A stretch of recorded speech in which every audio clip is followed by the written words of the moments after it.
Hi sis, good morning. So, andito na yung pinakahihintay kong parcel. Oo, dahil talagang kailangan ko to dahil yung mga medicine kung saan ko siya dapat ilagay.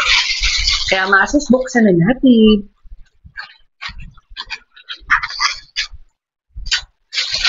So, ito na siya. Nahawakan ko na. Ayan. So, ganito pala siya kaganda. So, tagal namin siyang hinintay. Hindi lang weeks eh. Ilang weeks din bago siya dumating. Kasi parang nag-restock yata sila. So, ito na siya.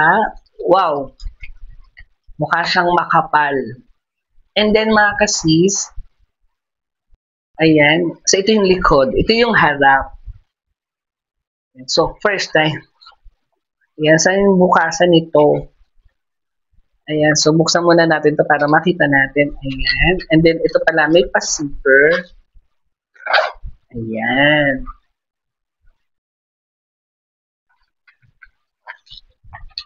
Kaya naman pala. Ay, nalito akong bigla. Ayan. So, grabe, ganun siya katibay. Mga sis. Ayan. So, ito siya. Ayan, tanggal ko yung isa. So, ito yung sa loob niya, yung compartment niya. So, ito yung, ang tawag dito is outdoor first aid storage. Ayan.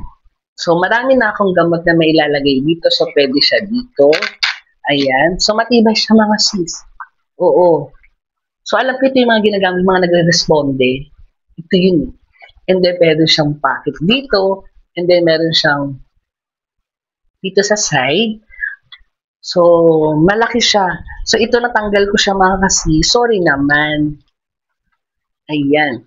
So, pwede niyo siyang i-belt sa katawan. O, adjustable pa siya. And then, mga kasi marami kayong mailalagay na gamot dito sa ating outdoor first aid storage, mga asis. Maraming kulay na available nito mga andyan sa baba. So, ang ganda. Thank you for watching.